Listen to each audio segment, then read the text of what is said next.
Hey guys, I'm here with Jon Ford. He's an independent researcher. He lives close to St. Louis and he's like a big Cahokia Mounds dude. And he's got a theory to share with us today on, I'm sure he's an independent researcher of other stuff too, but he's got a theory today. He's calling it the bird's eye view. And I think it's pretty cool. And he's gonna present it for us and like talk about it. So welcome aboard, Jon. How are you? Thank you. I'm pretty good. How about yourself, Nikki? Not too bad. Okay, so you go to Monk's Mound every is it equinox and solstice Yep. or just Every equinox and every solstice, I climb to the top of Monk's Mound. I photographed the sunrise there. I figured it's almost 1,000-year-old pyramid that's kind of built for those moments, along with a whole lot of other things. And people should still maybe go up there because they did it for way longer in this continent than we even know. okay, so what do you observe when you do that? Well, so the way the sun rises on each event, you know exactly where it's going to come up. And I don't know, it just seems like it's an incredibly powerful place. The majority of the times I've been up there, which I've been going up there for quite a few years at this point, it's only rained and been really bad weather once. It's been really, really cold a few times. It's been really hot and foggy some, but it seems like, I don't know, it always lifts my mood. And based on where the sun rises from the top of the largest prehistoric man-made structure north of Mexico City, in North America, I believe that there are other mounds for the equinoxes and for the summer solstice that align with those sunrises, because there's another mound associated with Cahokia, but it's also more associated with the Hopewell and Indian mounds, because it's, I think, dated back to 500 BC, which is Emerald Mound. That mound is located, probably 15, 20 miles maybe from the Cahokia Mounds to the southeast. And on the sunrise of the winter solstice, the sun rises directly over the top of this mountain. Now, you cannot see this mound when you're standing on top of Monk's Mound. Monk's Mound is in the deep river valley, to where the bluffs on each side, you can see St. Louis to the west, and you can see Collinsville and the bluffs to the east. This Emerald Mound lies probably 10, 12 miles, maybe 15 miles beyond that. So you couldn't see it when you built Monk's Mound, and Emerald's Mound was there before. Wait, Emerald is Mound. Emerald Mound one of the mounds where is it recognized as Yes. a mound? Oh, yeah, yeah. It's so in the area I'm talking about, east of Cahokia, above the river valley and above the bluffs, there are a lot of anomalous hills that are deemed natural land formations. However, Emerald Mound is officially a Native American mound. It was a temple mound. It was a moon temple mound that was discovered several years back, because with LiDAR scans, they could tell that the big wooden structure that was built on top of the mound and all the surrounding structures that are, maybe 70 feet below it, were pointed towards the lunar maximum standstill, which is once every 18.6 years, I believe. The full moon rises at its absolute northernmost point, and the waxing, the full moon, and the waning moon, 3 nights in a row, it looks like the moon goes up and just kind of hovers and almost starts going backwards for a little bit. So it's because of the wobble of the earth, it's kind of a trick in the eye. These people that built Emerald Mound worshiped that, and there was a lot of moon cult religions, 500 BC, 1000 BC, up in the Hopewell area. I believe Serpent Mound is related to some of those folks as well. The Cahokia site where Monk's Mound is, which is about sunrises for most part, that's a temple of the sun. It's called the City of the Sun at the museum. It's a solar observatory, not just because of the alignments from the top Monk's Mound, but a quarter of a mile to the west of Monk's Mound, there's a wood hinge they discovered years ago, these fossilized posts, basically, and it had moved a few times. But essentially, there's a post in the middle, and then there's 24 going around a humongous ring. And based on what we would consider to be the day of the year, you can tell where the sun is going to rise because you align the center post to the far post to where the sun's rising up with Monk's Mound, because it comes up right above Monk's Mound. So you know exactly when the equinoxes and the solstices happen. It was solar observatory. However, Dr. Greg Little and I were conversing on Twitter one day, and he was showing and talking about the mounds that were in the city of St. Louis. There was a huge mound complex on the other side of the river that was destroyed in the early 1800s when they were building downtown St. Louis. And one of them was called the Great Mound. It was not very far from actually where the Edward Jones Dome is in downtown St. Louis right now. And apparently it was about the size of the Edward Jones Dome too. That's NFL Stadium. But Dr. Little and I it would have kind of been figured bigger out, than Monk's Mound or not? yeah, it would have been. I don't know if it would have been as tall, but it was it's a big, Well, big. and like, let's give people some context because, sorry, Monk's Mound itself is like almost as big. The parameter is almost as big as Giza. Climbing the steps to Monk's Mound is the equivalent of climbing 10 flights of stairs. One of the best things that moderns have done about Monk's Mound is put a bench right at the top. You're gonna have to take a break if you're not in pretty good shape. Although I've seen a lot of people running those in early mornings, and I'm thinking, man, you've had a lot of coffee already. Right. But yeah, it's over 100 feet tall, and the building that would have been built on top could have been maybe another 75 feet. The base of it, I believe, is about 14 to 17 acres. And then underneath the base is 3 feet of crushed compacted granite as a foundation, I guess. The weird thing about that is people that built this didn't have the wheel, and the closest place you can get granite to where Monk's Mound is in the Wabash River, 90 miles away. It's hauling a lot of gravel. That's granite, which is extremely heavy.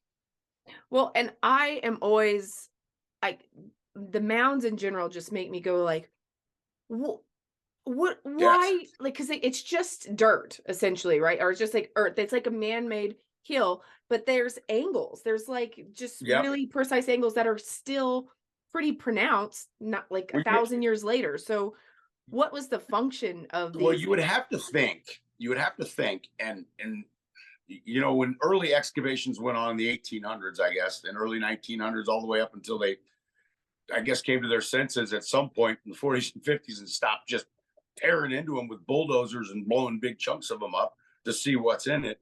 They're not allowed to dig in them anymore. So if you had, with scans, they can kind of tell some had maybe chambers in them. So if you made big wooden ties and timbers, and you were continually upkeeping these mounds, you could have had rooms and chambers in there, similar to the pyramids in Egypt. But when they just went abandoned for a couple hundreds of years before what we know as modern day Native Americans, it became, you know, their ancestors. I mean, when they inhabited them, you can't have wood underneath ground like that and not have any upkeep before the weather, especially in this area and a lot of places across this country where the mounds were. They're just going to fall in on themselves. I mean, wood's going to eat, or the dirt's going to eat that wood. And there's a lot of crushed shell in those mounds as well, with like a mixture of local reed. And then they would actually grow sod and pick specific vines as kind of like the siding of the mounds. I mean, it'd be weird to have to mow your house or but it worked for a long time. And I mean, and does mainstream recognize that?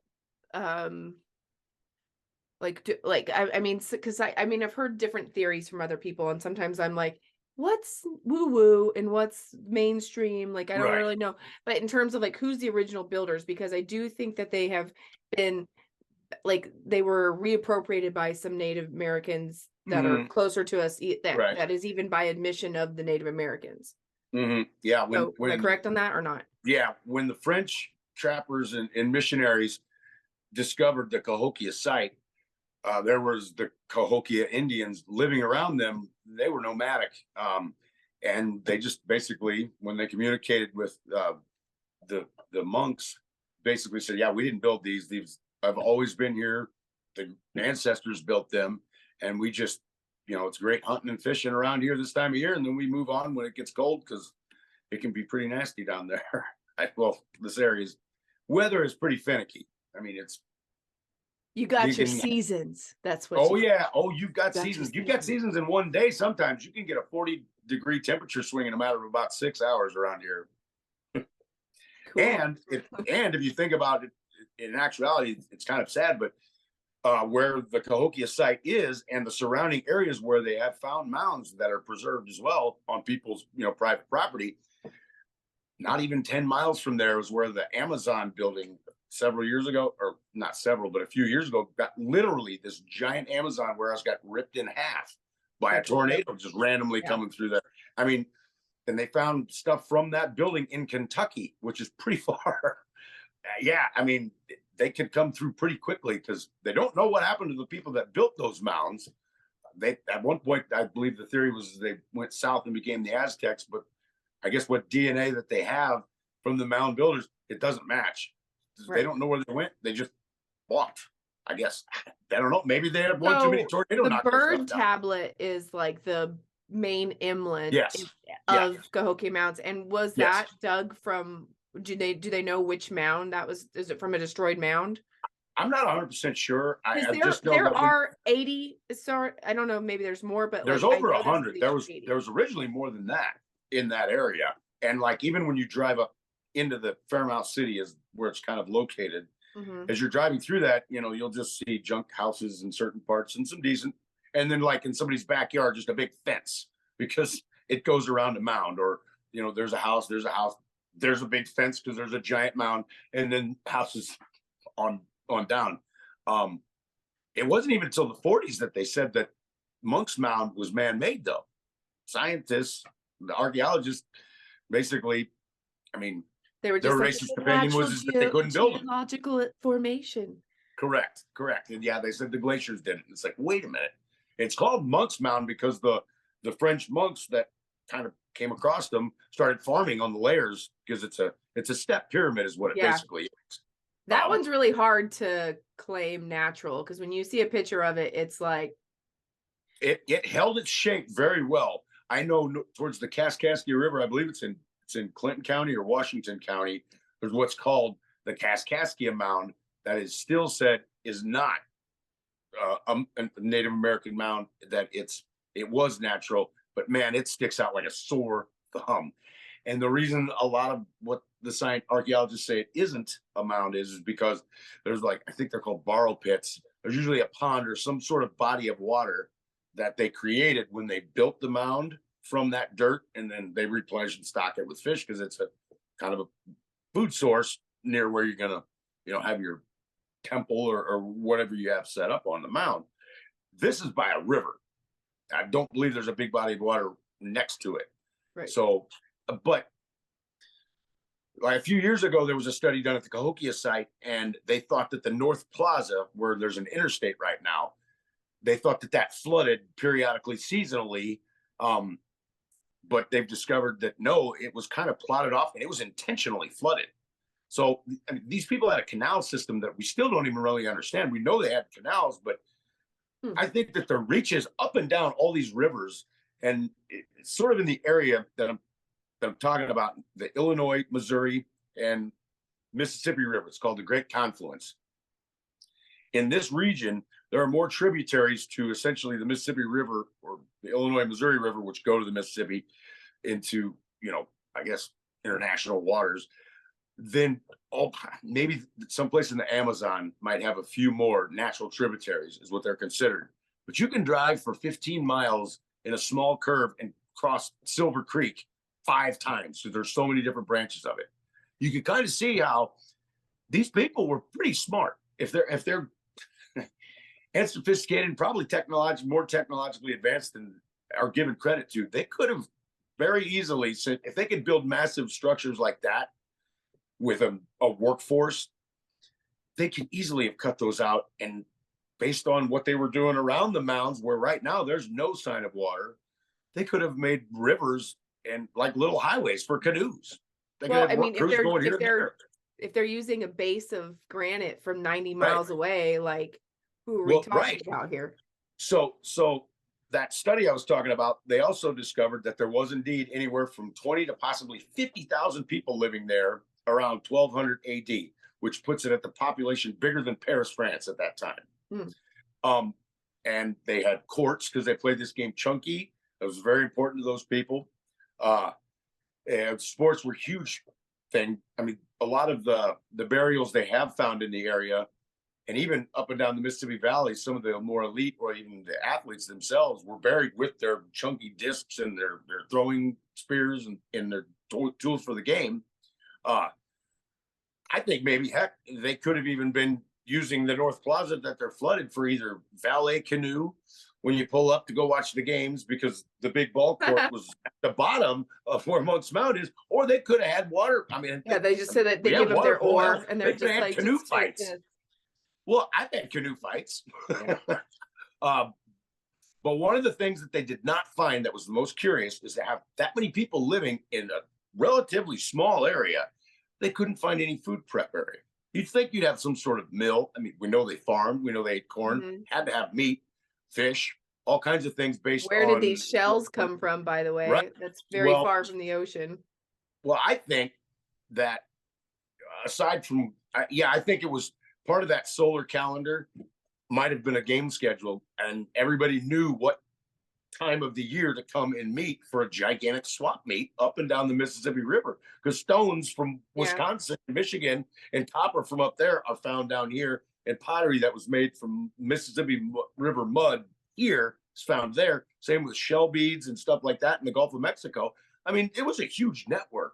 I mean, the Chaco Canyon's similar in terms of this. Well, I don't think they call them sock bees so much in North America. You know, sock bees is the name for highway systems, like in the Mayan culture, or like in Mesoamerica down there. And I mean, they have giant road systems that look through LiDAR that could be seen in and out of Chaco Canyon. And I mean, Cahokia also is that it was like the New York City of absolutely Native America at some point, and it's in the center of the country. Makes a lot of sense. New York City?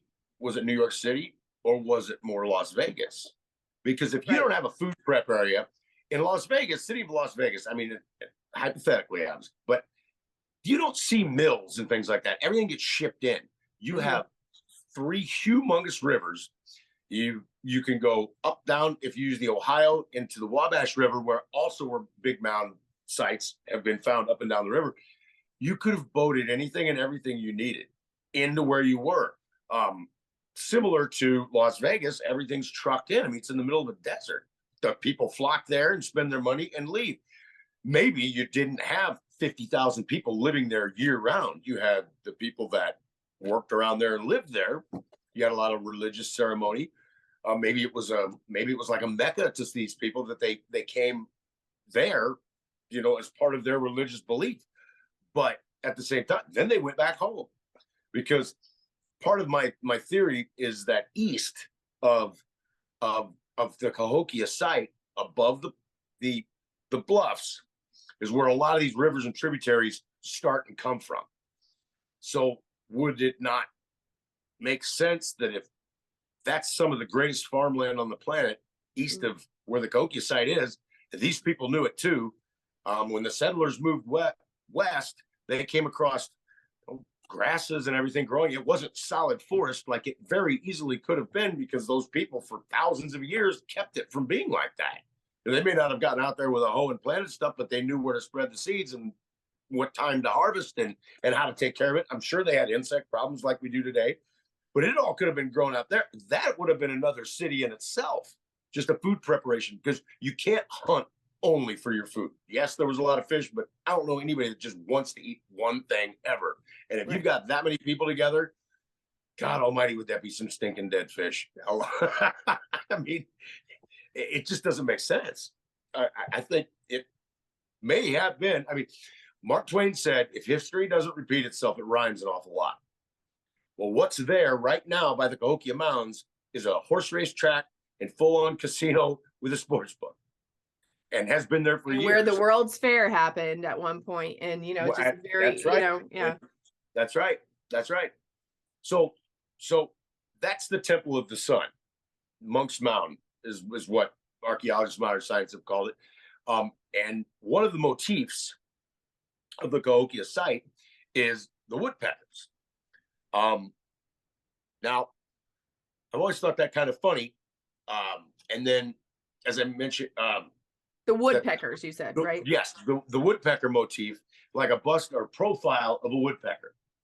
You see bird heads all over ancient history. You know, we think about Sumer in Egypt, Thoth was the ibis head. South America, you've got Quetzalcoatl, feathered serpent. At the Cahokia site, you have the Birdman tablet, which you mentioned earlier, which on one, it's a small tablet. It's really only about this big.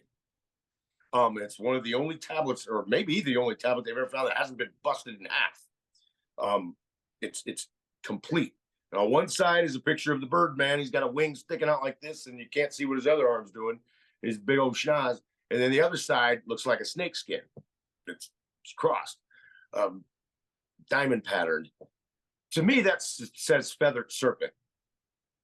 I mean, much similar to what they had in South America, the Mayans, and the Aztecs, right. Quetzalcoatl, Viracocha.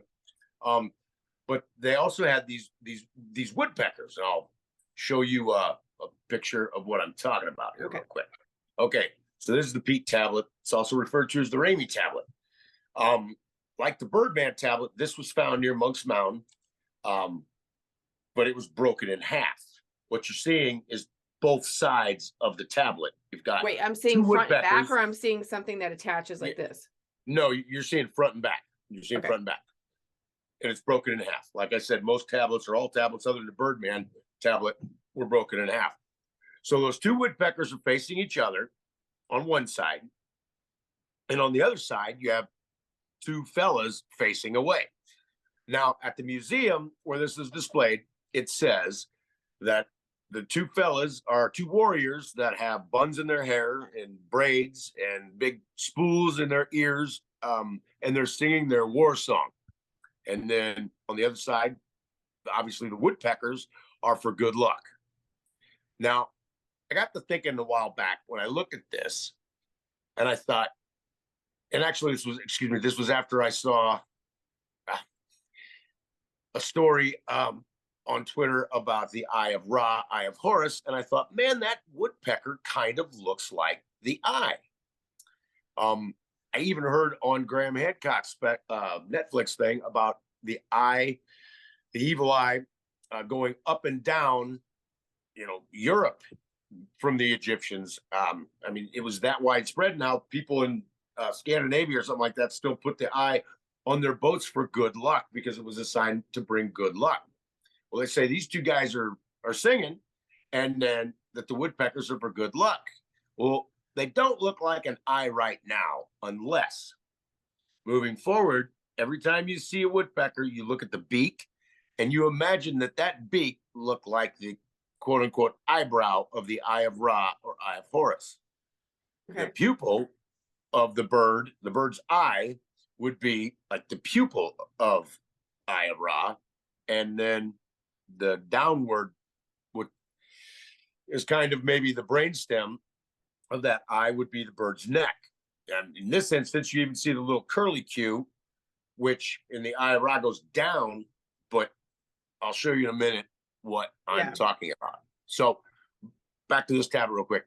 So with that being said, you would look at a woodpecker to where a right profiled woodpecker would be a left eye.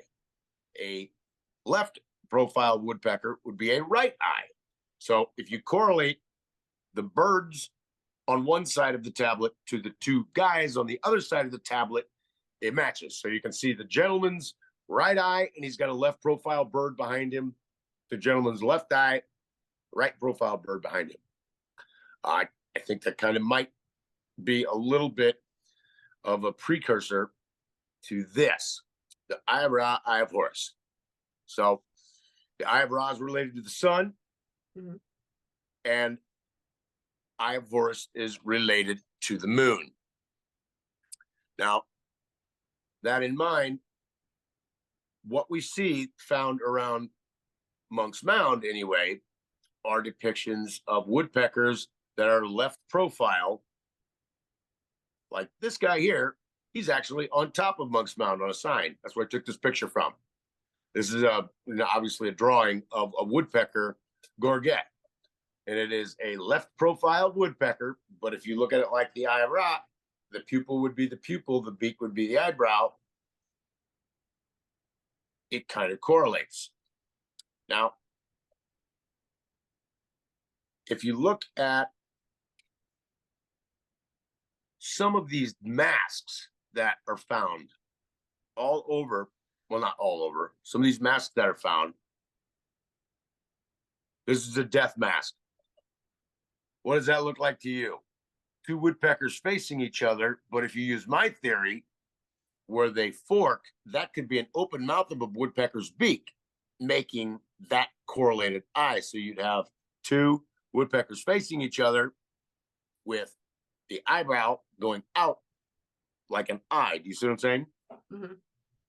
And it's not quite a curly Q, but this time off the bottom of what would be the lower part of the eyebrow in the wadget isn't quite curly, but it's a little string of something, and I don't know what that string going up the middle Where was is. this mask found?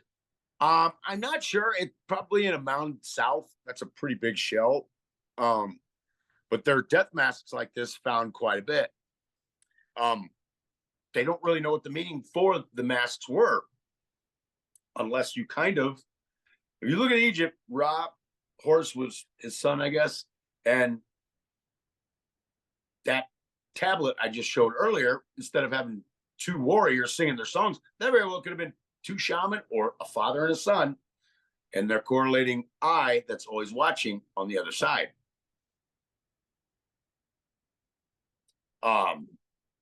Now, Okay, so tell us about the artifact. so what I found, so the left profiled woodpecker is what's mostly found around Monk's Mound. So a friend of mine by Emerald Mound, which we talked about earlier, a friend of mine works for a guy who lives near there, and he showed me this. I went out there and looked at it. And this stone is big. Obviously, you see it's about a foot long. To me, that looks like a woodpecker. Is that what you see? Yeah, I could Or a I bird can of see some the sort? woodpecker. Yeah.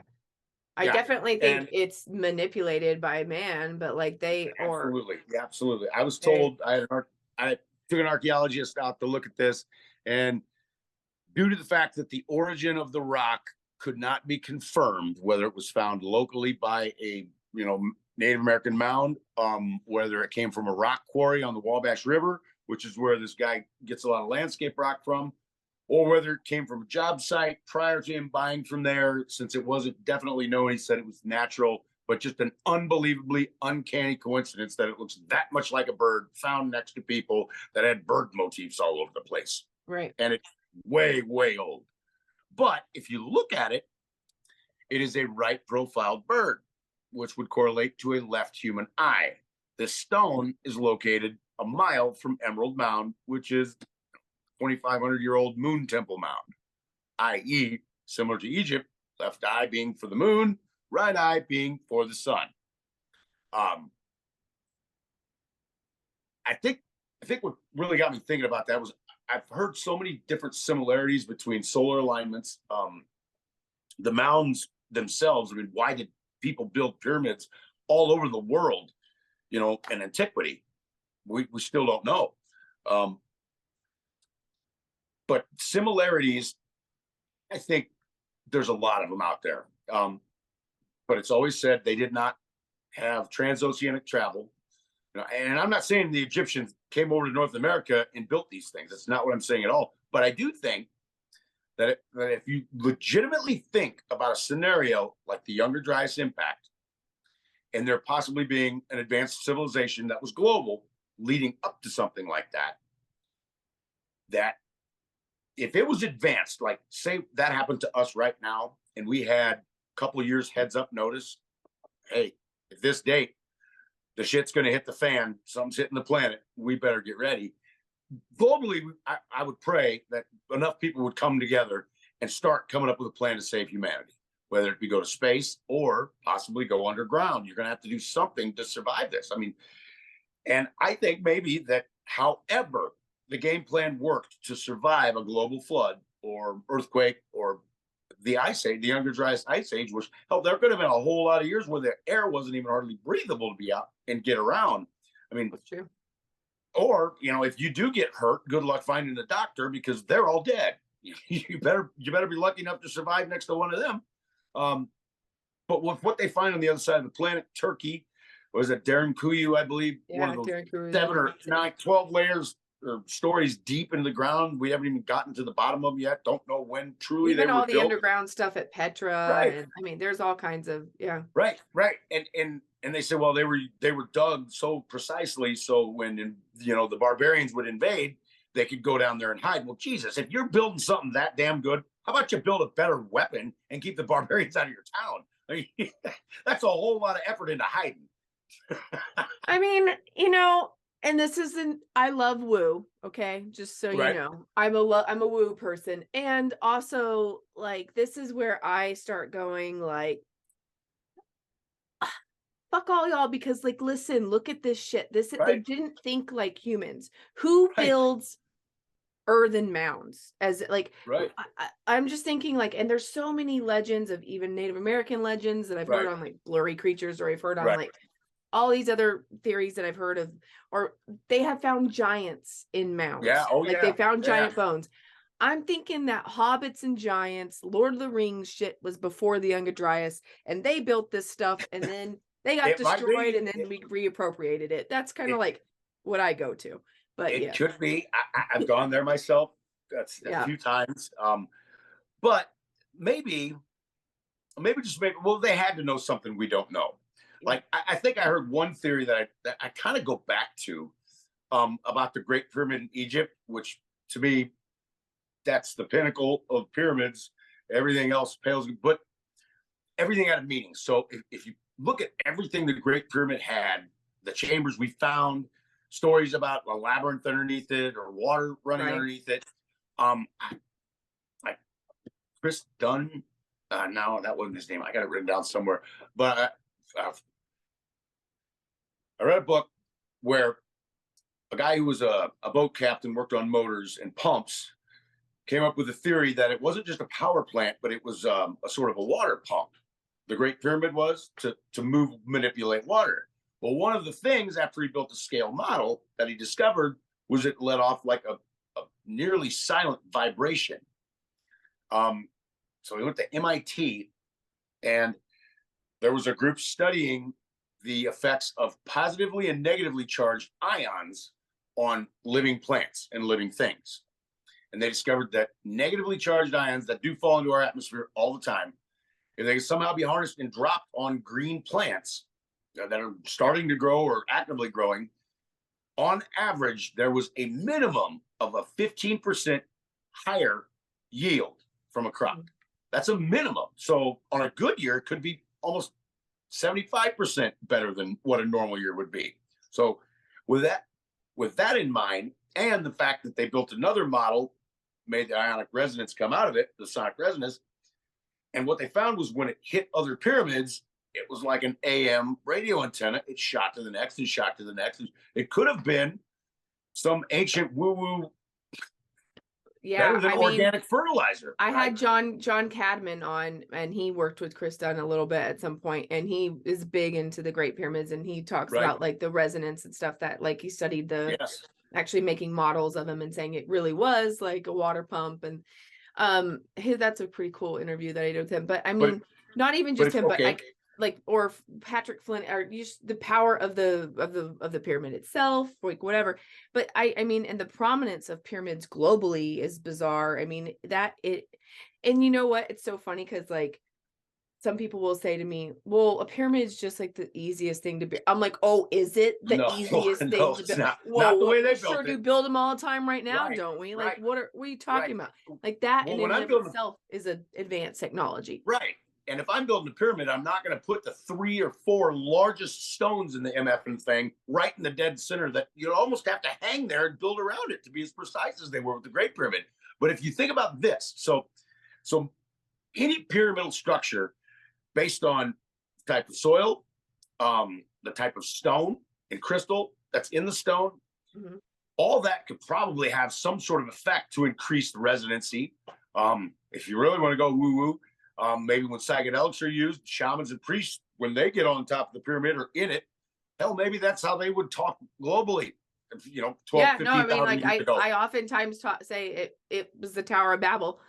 I mean, Yeah, well, you know. it could be. But one thing that I find funny is, so they said there was a river underneath, or there was flowing water underneath the Great Pyramid.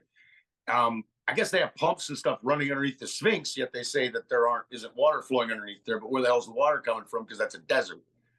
But if you look at Teotihuacan, 120 years ago, it looked like a big earthen mound because it was so overgrown. There's still water running underneath it. Mhm. Some of the pyramids in China still have water running underneath. And they also Monk's have Mound, mercury underneath, like Teotihuacan and like in the China pyramids, which are yeah. that's kind of an interesting element that we don't really look into. Chichen Itza, I believe, had water running under. Monk's Mound, there's underground channels of the Mississippi River that still exist. And these things out of east of where I live in Highland, Illinois, that I believe are mounds, have rivers underneath them. So which one doesn't have flowing water under it? We know of the one that's broke is the Great Pyramid. Which one's in the desert? Nothing growing around it. Mm. The one that doesn't have any water running underneath it. The one that doesn't work anymore. What if you could figure out how to turn that thing back on and the damn desert will start growing again? Yeah, but I mean, sometimes I also wonder if we're terraformed or something in terms of the like if these do something to the ionosphere, or maybe they work better than we think in general. I don't know. Yeah, I mean, it it's could be. I don't know. But if you had similar principles of essentially naturally fertilizing by building a temple or a pump or whatever out of a pyramid or the dolmens, on some parts of the planet, if they had the same sort of sonic resonance energy with the planet, and you could grow stuff, and it's on every side of the planet, that's just another connection to an ancient possible civilization. Or I think with the woodpeckers in the eye, along with a lot of correlation to Orion, a lot of the way they thought the afterlife occurred, what happened to you. I think maybe either it's the resonance left over, like an ancient game of telephone across the planet. Mm-hmm. That's how their religions came about, or every one of these ancient cultures had shamanistic religions, and studies have been done. The Immortality Key, that book, he talks about checking the insides of a lot of religious artifacts and ceremonial pieces and doing biology tests on it and finding out it was full of fucked up psycho shit. These people were putting in their body intentionally with a purpose to talk to the gods. Well, and I'm going to tell like you your theory with like the Eye of Horus, Eye of Ra, and the pineal gland, and like the woodpecker. It's like right. They really did similar. Understand the pineal gland. It's so similar that maybe whatever dimension or level of consciousness that these religious shamans were reaching, they're talking to the same thing because they're getting the same thing back. You know what I'm saying? I mean, or you could look at it like, they might be talking to a different priest, but he's given the same spiel. Oh, I went Catholic and Jewish in one sentence. So let me show you one more photo, because you mentioned the pineal gland. I want to show this. So this was figured years ago that the Egyptians, Eye of Horus, had this figured out. So if you look at the Eye of Horus, is a secret map of our brain. The pineal gland is the only singular gland in your body. Everything else has a big and a little, or they're binary. Mm-hmm. Some say that's where consciousness comes from. They say that maybe that's what produces the DMT for a near-death experience, or the last second of your life, your brain flashes before your eye. And it's interesting because in a lot of ways, if you take away the Eye of Horus, you've got it actually. The anatomy of the brain part looks more like a woodpecker motif than it even does the Eye of Horus. It does. So that makes me think that maybe this Birdman all over the planet might have been symbolic, or maybe they're just talking about shaman, because you like this. So I found this, same friend brought me over out of nowhere. a copy of a 1941 National Geographic. And I said, why did you bring this over? And he said, well, there's something in there about the mounds that you like. I said, okay, what was it? And so it was a huge article, and it was pictures from firsthand eye accounts of, Spanish and settlers, basically Europeans, when they came to this country. And they basically drew these plates to their accuracy. One of the guys came and then went back to Europe and then was commandeered by an admiral or something like that to draw these photos. But it was their firsthand experience, and they were really cool. It was a really good story. But this guy right here Looks like is Mercury. a shaman. Right, he does look like Mercury. But if you read the caption at the bottom, it says he referred to him as a conjurer, and he said the conjurer uses strange gestures and be very familiar with the devils. A small black bird was worn in one ear of the sorcerers, and that was his badge of office. And I find that kind of funny that he's dancing around and he's got one of them man bags possibly there on his hip. Yeah, that's not his loin. That's not his loincloth. So maybe, just maybe, that the man bag thing was the IT guys, the ancient IT guys' bag of magic. And what he's really doing when he's holding out that pine cone is unplugging your pineal gland like you would a computer to reboot it. That's a good thought. Yeah. Yeah. So there's a lot of images painted on shells and gorgets and copper engravings that have Birdmen all over the world. In fact, I think, as we said, the inside of the brain looks a lot like a bird's head anyway, as well as that eye. A lot of these warriors in these pictures of, even in Egypt, you see it with the eye around their eye. Well, they had an eye around their eye painted like war paint almost, but it looks like a woodpecker opposite. Like I said, it's a left profiled woodpecker would go over the right eye if you look at it like that, or you could look at it like the evil eye. Mm-hmm. Was it good luck? I don't know. Was it? I mean, maybe it was, because that's what they thought of it in Egypt. And I mean, C.E. Jung had his archetypals that he thought every human was kind of like, it was inherent. That's how religions are so similar around the world. Maybe it would be, but I think maybe it's just a tradition left over. And I've also thought this recently too, about how civilization, has to have written language. And these mound builders did not have a written language. Heck, even the Native Americans, that fought the cowboys or whatever, or that we stole their land, they didn't have a written language, a lot of them. And maybe it's not a good thing, because if you think like this with written language, the sentence, she said she only loved him. And if you say that sentence and you put the emphasis on a different word each time you say it, it means something totally different. Right. She said she only loved him. She said she only loved him, on and on and on. So when you write something down, kind of like if you've ever gotten a text from somebody, you're like, what the hell? And they said, what do you mean? I was just joking. But you can't infer inflection. That's a good point, yeah. You can't infer inflection. That's why there's so many different Christianities, and they're all arguing that, no, this is how you get to Jesus. This is how you go to heaven. And that's within English. People have been killing each other for years. Japan or something has like every inflation of every nuance of every word is like, I mean, but what they do the thing is, what's weird to me about the Native Americans is like, we do have, like, what is that? The Creek Stone. There is writing that has been found. There is some writing that we don't know about, but modern days, take science, for example. The only way to get anything even talked about in science is to have it peer reviewed, correct? Mm-hmm. Okay. Well, what if you didn't have a written language and you didn't have TV or a PlayStation or Netflix or phone or whatever, and you looked at the sky and you were very religious people and you really, really cared about your history, but you didn't really write stuff down? Why? Because it can be corrupted when someone takes over, a new leader, and once words change, that means something totally different. So if you had your tribe of a couple hundred people and every night you danced around your fire and you told your histories, you would be peer reviewed every night, because there has to be children learning these dances.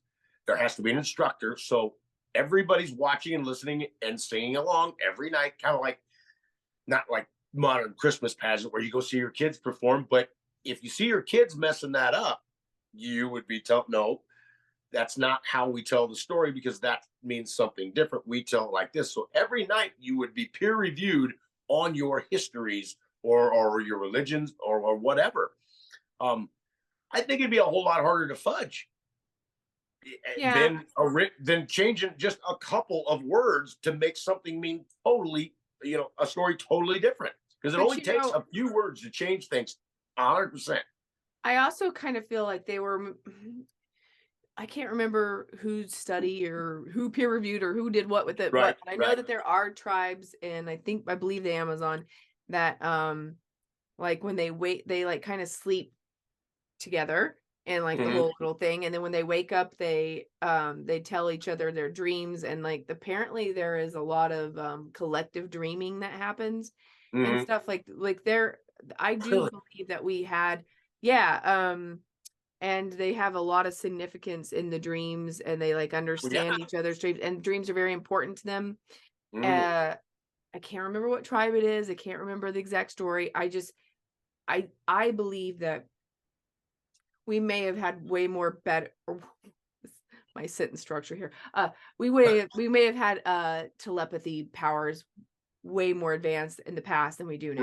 Right. Well, I think there's something to the Yu-Gi-Oh cycle. I really do. It seems like people. Well, okay, you could put one of two ways. You could say that people are getting more smarter and becoming more aware of a lot of stuff all over the planet, like the history I'm speaking of, but just corruption and idiocy and that people have gotten away with for years because the information age. I mean, if you look at the curve of how information was distributed globally on this planet for as history as we know of, it's a pretty flat line for a pretty damn long time, and then it starts going up, and now it's just because I mean, hell, the game isn't even fun anymore. Who sang that song? I don't know. Call so and so. You can't do that because somebody's got the answer in 2 seconds. Bang, like that.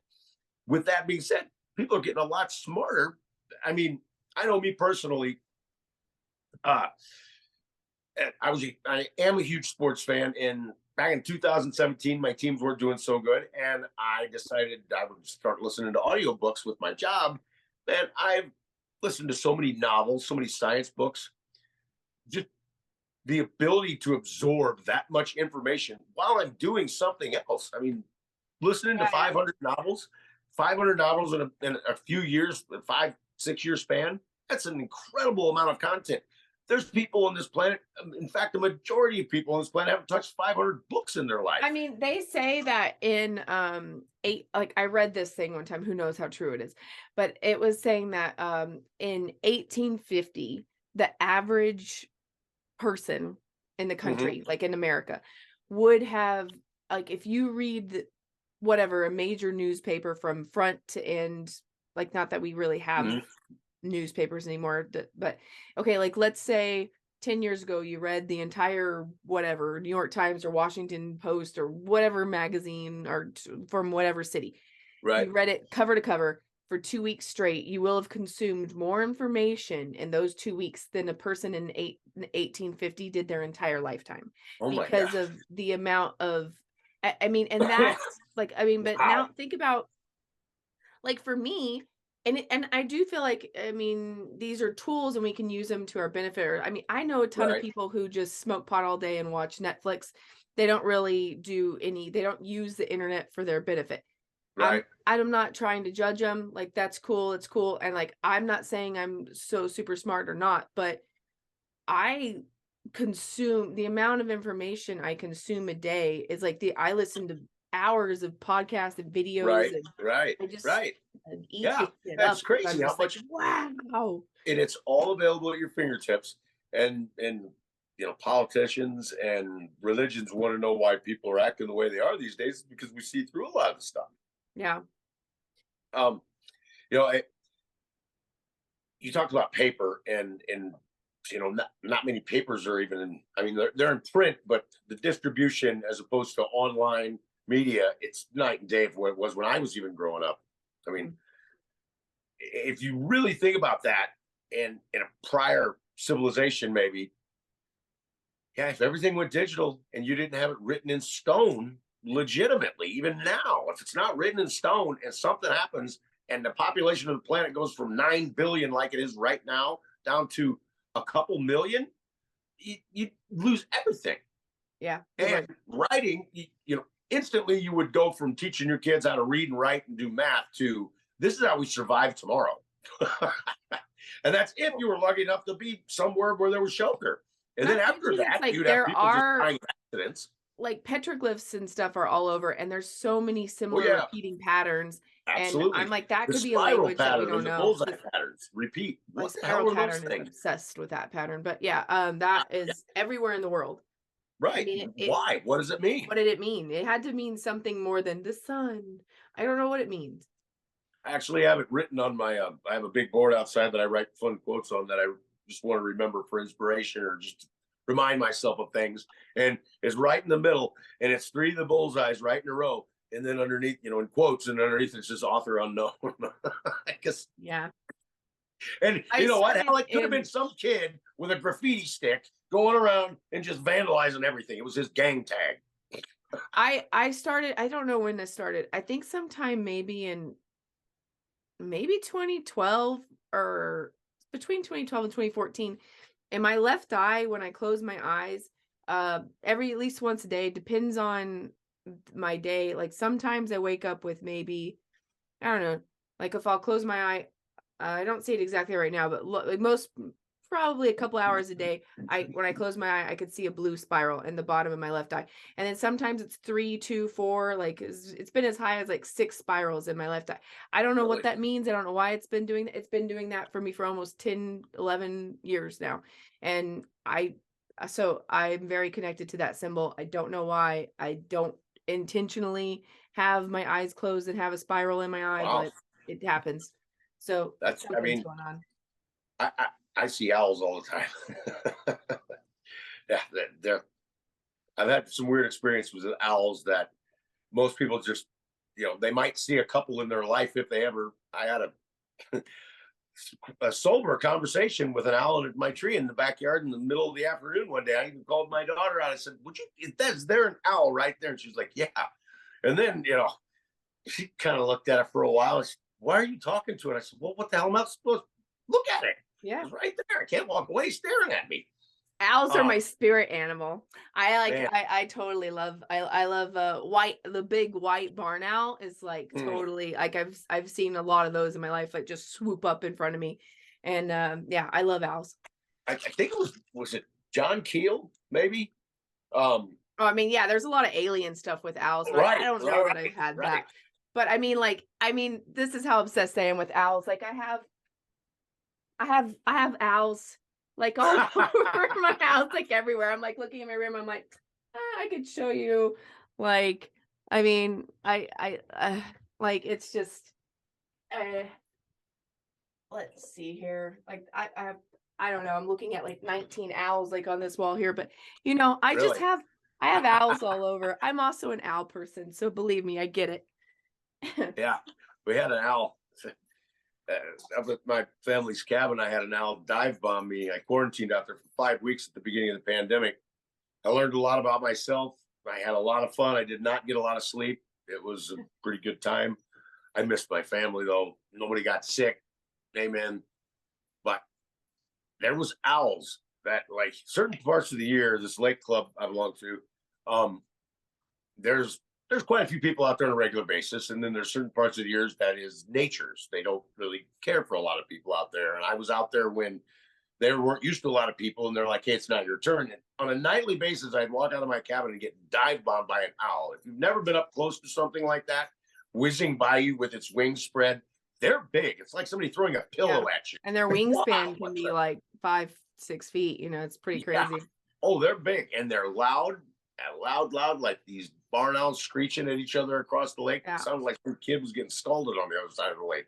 About ready to call that their ears are asymmetrical. So like one side's like here and the other side's here, and they're different positions so that they can hear in surround sound. Really. They're really fascinating creatures, actually. I love them. But You know, I I think digress.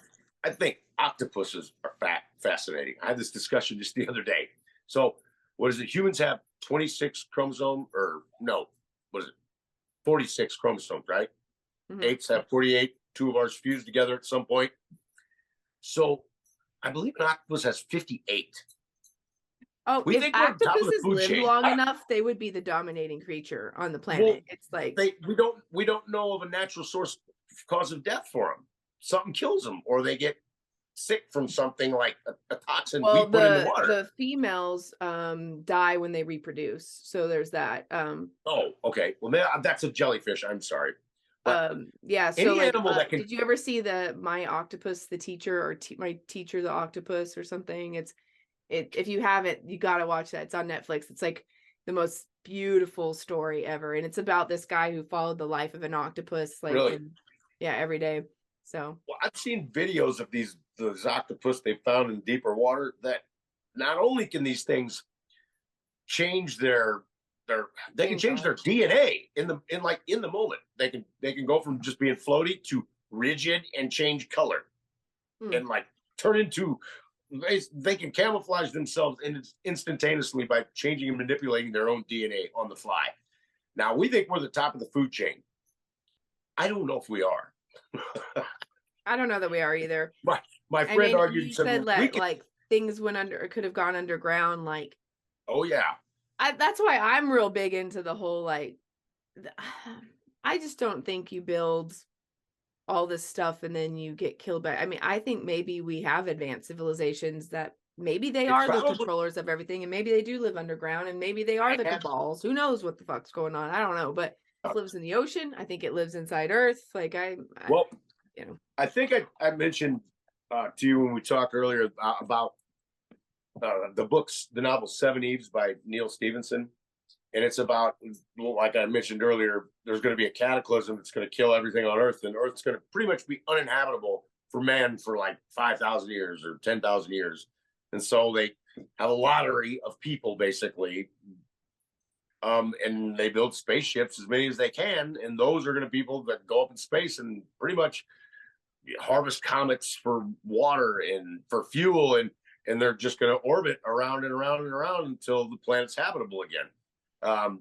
But people on the ground came up with other option of game plans. One was under the water, and the other ones was boats under in the water and above the water when the air was breathable. The others was underground cities and mines. And no spoiler alert, but yes, towards the end of the book, when the people that escaped from going up came back down because the planet healed itself much quicker than what they had thought, yeah, people were still here, and there was people under the water. Now they look different. They didn't sound the same because I think evolution is a thing, but I think it can happen possibly a little faster. I mean, it, if you're having people over and over, like breeding over and over again in an underground in a submarine or in caves underground, you would think just naturally you would get smaller. I mean, the people that yeah, were huge that would breed a huge kid would eventually die out from banging their head on the ceiling enough. I mean, it would just be a thing that would happen, like almost natural selection. I don't know if that's a thing or not, but it would happen. Um, Probably if you lived underwater, I'm guessing the people that held their breath the longest would probably breed more yep. kids, and that might be something that's Adaptation, hereditary it's a too. real thing. Yeah, for sure, for You sure. know, um, it's And kind of like, yeah, wild. and honestly, I kind of feel like we're looking at that with a lot of these old things. Sometimes I'm going, Oh sure, oh yeah, sure. Science, when science, I guess if I could say something to scientists, like face to face, would be like, you realize that what you think you know is pretty cool and pretty amazing that we do know we know, but we don't know shit. no, we don't know We shit. really don't. I mean, when you think about We have the the biggest history of, case of amnesia. We really oh, do. It's absolutely. just, Because when you think about the history of humans, which I guess humans or some form of us date back almost 3 million years now, um, we don't know anything up till what, 5,000 6,000 years years ago. ago, Yeah. And even 6,000, then seven it's thousand years spotty. ago. Right. Yeah. And we said forever, oh, that no, that's a myth. That didn't exist. You know, when the theories first came out about the Sphinx, when Robert Schoch said, well, it's 12,000 years old or 9,000 years old at least, because there's water erosion lines around the base of the Sphinx. That's not wind. Oh, no, nobody could have built that. And then they found Göbekli Tepe, and he just kind of gave him the finger, like, are you kidding me? And there's so many weird rock formations that, okay, it could be a natural coincidence. That stone that I showed you the picture of earlier, that could be and it could be a natural occurrence. But the odds of it happening over and over and over, once is an accident, twice is a coincidence, three times is a pattern. And there's just too much evidence of some sort of something going on before us. I mean, hell, if you think about the current theory about how North America was populated, so people went across the Bering Straits, they're walking over glacier, basically. I don't know what they ate, but apparently they made it. At what point would you have stopped? Because apparently they didn't stop until they got to South America, because that's when they find the oldest points of human habitation. That Bluefish Cave up in Alaska. I ain't staying up there very long. I'm sorry. It's cold. I'm going south. But by the time I got to where I am in Illinois, I would have probably been like, hey, T.O., I want to build here. I can eat. I see food. I don't want to walk anymore. They kept rolling, and all of a sudden, got to Peru and just climbed a mountain and built castles, essentially. Yeah, I know. There's a lot of arrogance in what we think we know. It's I think one of the things that science fails at is anytime you hear anybody, it's not necessarily science, but people that can't fathom science and religion in the same conversation. I think that's silly, because we know a lot of things as scientific, what we believe to be scientific fact. My dog, sorry. But we don't know a lot of things, like the Big Bang Theory. It was Terence McKenna said that according to science, they say, give us one miracle and we can explain the rest. And that's the Big Bang, because they can't explain that. Well, and that's just been disproven, by the way. The Big Bang. The Big Bang has? That's over. Because of that new telescope, and they found the universe is bigger than we thought. Oh yeah, and it's got more origin points than they thought. There's no singular origin point anymore. Does it disprove it, or does it make it to where the multiverse is or the multiple? It has to be. I don't think we understand space at all. I feel like I don't either. Like our instrumentation on how we're viewing this thing is from very limited fixed points. And so if you take religion and science and put them together, so almost every ancient text that, like a book of religion, like the Bible or the Quran or the Vedas, the very first is, in the beginning there was Om, or there was God, and there was the Word, right? What if the Big Bang was the decision to make the second word? It could be anything. I mean, because you're telling the story, and the story of our existence as we know it starts with the Big Bang, or whatever word you would put in second, which would essentially make different stories, because you'd have so many different options. The third word would give it even more, and maybe about 3.14 words, pi, you would have unrepeating dimensions going infinite. Yeah. I mean, but for me, it's like, I think like the search for I mean, I'm glad people search for everything, right? But I just don't think I don't think there can be a beginning, because what begot the beginning, right? And then what begot the big thing that begot the beginning, and then that goes in an infinite loop of there's no beginning. So that's where I think maybe we're looking at cycles, like maybe there really is an ebb and a flow to the universe, maybe, like, whatever, but like you can't have the thought, the sound, the matter, the whatever that began something, because something had to begin the beginning. So I really think infinity is the only thing that actually does make sense. And it's hard to fathom infinity, because and I don't think there can be an end, because I don't think there was a beginning. Correct. So I don't know. And then that gets into the whole thing, like, what is time really, and how can time be manipulated, and blah, blah, blah, blah, blah. Yeah. But anyway, 1 second in our life could be an infinity in another space and time. If you think about it like that, like, I love those photos that show like the Milky Way galaxy, which I don't really know how we get pictures of the Milky Way. I guess They reflect Yeah, them off if stuff. especially if I'm you're not sure, within it, right? but So right, but it shows like an arrow pointing to like one of this is the where you are. spot. Well, that's Yeah, just you're digital here. art, and it's even like this. I always say this like all the time.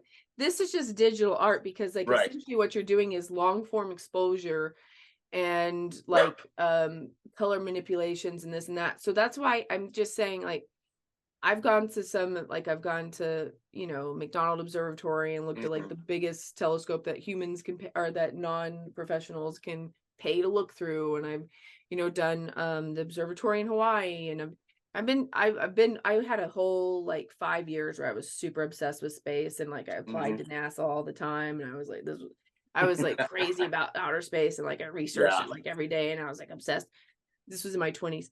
And I even applied to be an astrologer like in grad school I tried to get my PhD in it. Like I was super, super obsessed with space to a point where like when you look into it too heavy, you're kind of go like, I don't fucking know shit. I mean, it's just like, oh, well, dark Yeah. matter accounts for Right. 95% of the known, Right. like, or really Right. just throw numbers at stuff. Like, well, how do you even know it's that? Like, I don't know. Anyway, but don't even get me started on the outer space stuff. But just, I this is a story just as much as Hmm. anything else. Oh yeah. And That that when you yeah. really, really sit with that, it's a dark night of the soul, kind of like sad time. But Hmm. it's also kind of liberating in a sense as well. Cause I mean, we don't know, we always put like these weird limitations on like speed and distance and Sure. like all this Sure. stuff. We don't know shit. Well, I think it's funny when we ignore things that we do know. Einstein said matter cannot be created or destroyed. Or It can Newton be said that. manipulated. It Yeah, can be manipulated. Um, and it's been true. proven. So when you see something totally unique, you're the only person that observed it. That's your memory. Now, electricity is matter because all energy is matter, right? And your brain has electrical waves. That's unique to you. So that can be manipulated, but it's always there. And that is unique to you. Therefore, you have to go on after this shell of a body. It expires. I love C.S. Lewis, his quote that says, "You don't have a soul, and I don't have a soul. You have a body. You are a soul." And I Yeah. think that explains a lot. I That think we're explains a infinite lot. spiritual beings or whatever. And then Right. like, Right. yeah, I know, Like at and night it's when you go to it's weird sleep. because I've had a lot of things. I was born with a lot of memories before I came in, and Hmm. they feel like Really? the quality of memories. So yeah, so it's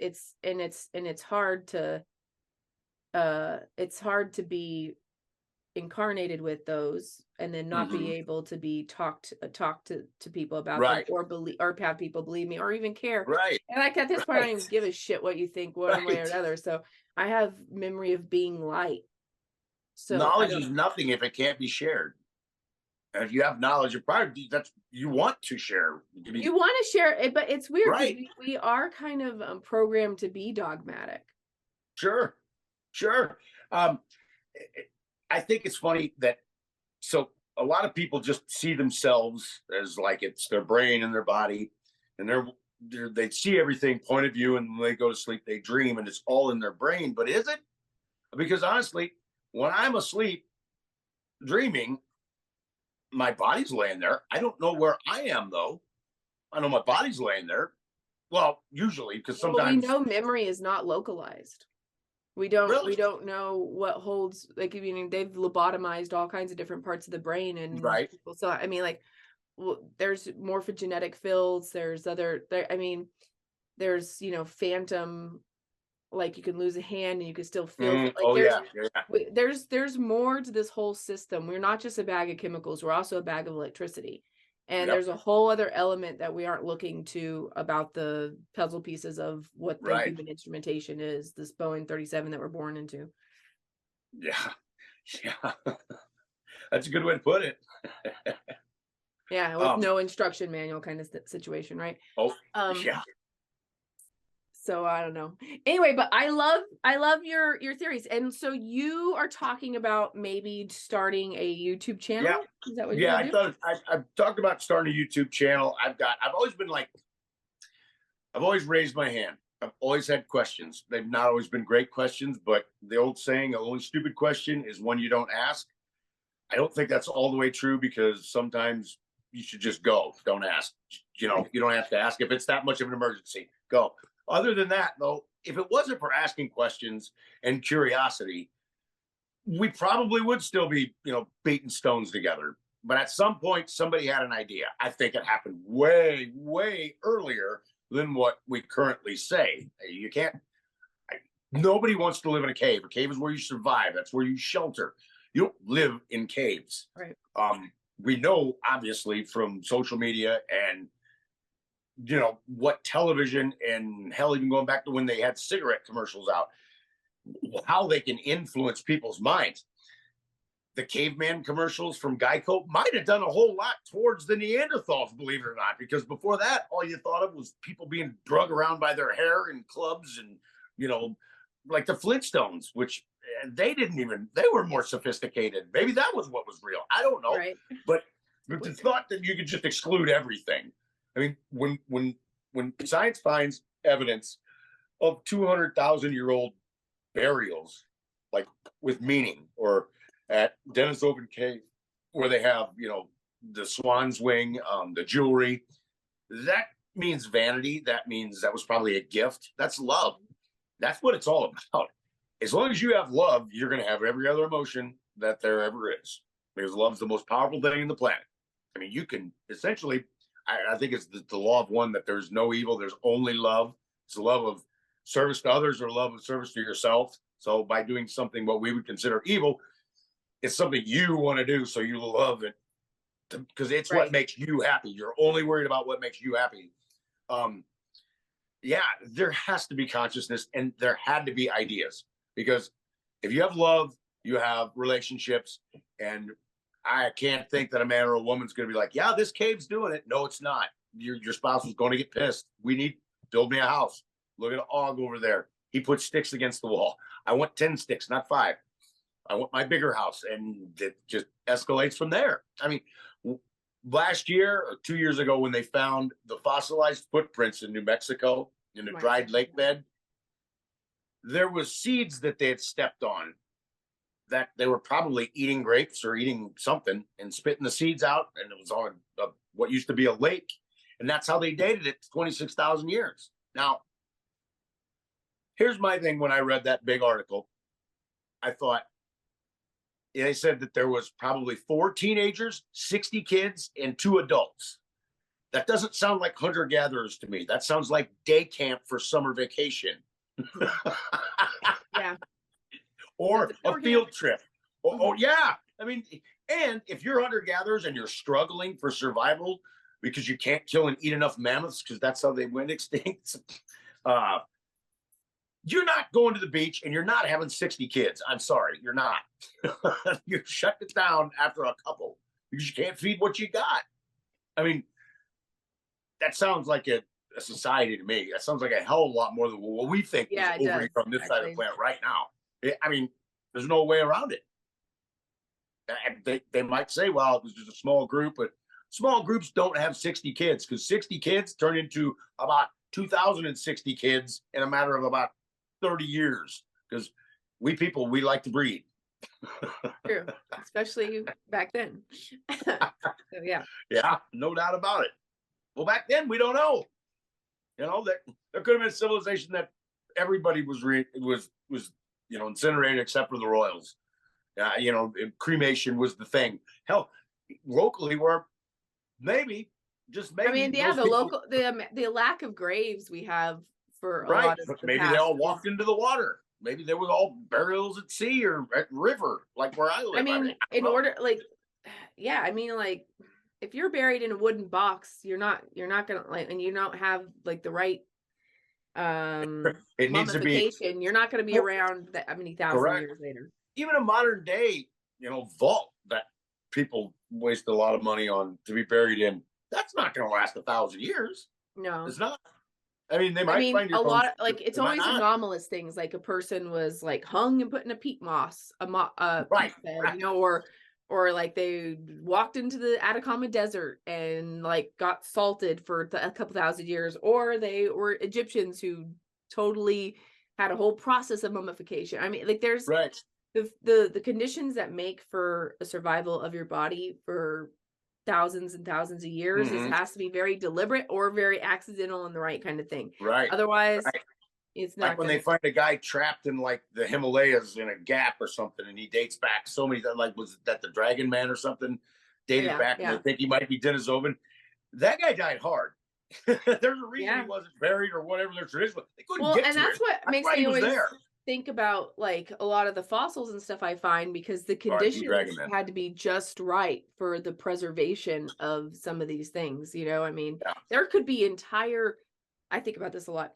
There could be entire species of flora and fauna that we have no idea because they just had a peaceful time where they didn't have a Right. cataclysm that destroyed them. And I mean, Right. so they came and they adapted and they went and they adapted into something else, and we have no idea what they ever were because we don't have any fossil records of them that we found yet. Right. Right. Well, if you think like if you believe in the Akashic record that it's all floating around out there, everything that is to Mm. be known, was known, could be known, and it's just where our brains are receivers, and you got to tap into the right one. Um, I love the fact that they've discovered, before the dinosaurs were mushrooms the size of skyscrapers, and that if we could recreate species like that, we could carve them out and live in houses. And I'm like, Jesus, the guy who invented the Smurfs was onto something. That's funny. I mean, Yeah. that wouldn't be a bad. I would rather live in a mushroom than a cave any day of the week. Any day of the week. I Yeah. mean, I can deal with the odor. I don't know. I love to caves. patch. I They're can so fix it. grounding. I love when being in them actually, Right. but they aren't like exactly easy to get in and out of. A mushroom or a cave? A cave. Yeah, no, a mushroom would be. Mushrooms are not easy to get out of sometimes either. They Sometimes you might really smell. want to get out of I don't know. All right, John. Well, this has been a lot of fun. I've had fun, cannot too. wait Thank for you you to very have much. your YouTube and like start I'm sharing gonna some of this.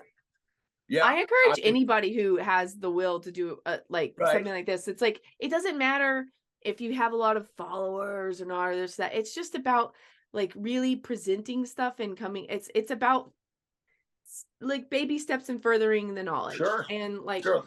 the pursuit of knowledge. Like I said, I've always had a lot of questions, and questions promote ideas. Some people say that necessity is the mother of invention. Mhm. Well, what if people just invented stuff for fun, or they just had a good? Hey, you know what's a good idea? We should try this. I mean, I don't think anybody invented Monopoly because they had to have it, but it's fun. Yeah. Well, that's art in general, right? I mean, and sometimes Right. it's just like Right. beauty for beauty's sake is, and That's knowledge right. for knowledge's sake and invention for invention's sake is, it's like we got to do something with our time here, right? Right. Right. I've got all kinds of ideas and all kinds of inventions now. They don't all work. I haven't burnt anything down lately, and I haven't electrocuted myself that bad yet. Okay. Although I'm not allowed to play with electricity, but I abide by that rule. I got shocked really bad as a kid. If you ever watch Yeah, this, I put a knife the in a science toaster, guy, and that was yeah, if you ever watch like Mr. Wizard's World was what I was watching when I was a kid. And when the disclaimer pops on, make sure your guardian or parent is there to help you. Listen. Okay, cool. It'll make your feelings hot. Okay, so like tell people right now before you have your channel, Uh-huh. you can be found on Twitter. I can be found on Twitter at Jon Ford, and it's a bunch of numbers after that. If they go to your page, they can find you. Follow me by that. I comment on a lot of funny stuff and a lot of really cool ancient stuff because, like I said, I look at stuff just a little bit differently. I've always kind of had the ability to see past what everybody else is saying and say, "What about this?" A lot of times I'm wrong. Sometimes it's funny. Sometimes it's not. But many times it can create a little bit of, hey, wait a minute. Like when Dr. Little and I discovered that the Great Mound, we were talking about earlier in St. Louis, the sun set on, I think it was one of the equinox or one of the solstices directly over the Great Mound where St. Louis was in St. Louis from the top of Monk's Mountain. To his knowledge and mine, nobody had ever come up with that before. It has to have some sort of significance to the point where if on the other side of the planet they're setting celestial alignments up for sunrises and sunsets and they're doing it over here, everybody was looking up at the sky. Everybody had the same idea over different periods, or it was important to them because, like, I think it was either a leftover remnant of a religion that was global, in a civilization global prior to the Younger Dryas, or whatever dimension beings that they're praying to when they're in their trance states, there's something there because they keep telling them all the same thing. Wouldn't surprise me either way. I'll high five them when I get to the other side and say, I was right, or darn, I was wrong. But still fun. Okay, Jon. So it's so fun. We'll talk again soon. All right. Thank you very much. Bye. Bye.